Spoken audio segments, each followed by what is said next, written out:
Jadi siapa yang selama ni ada tilawah Quran di rumah dia, dia memang tilawah. Mula untuk tadabbur. Mula untuk tadabbur, carilah guru-guru yang benar. Guru-guru yang betul faham. Yang memang reti. Seriau juga zaman ni kan. Banyak hak menjadi hak jadian ni banyak. Lagi sebut terasa pula kan.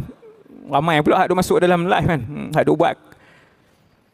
Ramai. Bukan bidang Quran pun, bukan bidang agama pun, tapi dah boleh cakap.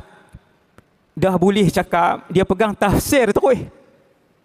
Dia pegang tafsir dan dia hurai ayat Quran. Tak ada background agama dan tak tahu bahasa Arab pun, tapi pandai cakap.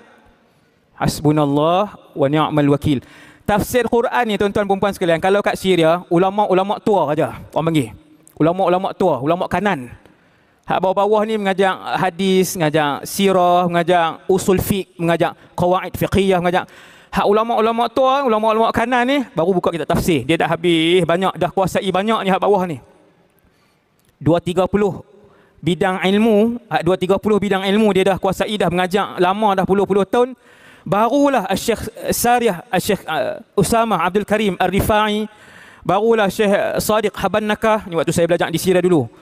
Syekh Ramadan Al-Buti baru buka tafsir. Dah 30 tahun, 40 tahun dah mengajar ilmu-ilmu hak cabang-cabang, 30-40 cabang ilmu ni. Iaitu apa yang manhaj yang diajarkan oleh para ulama yang sebenar.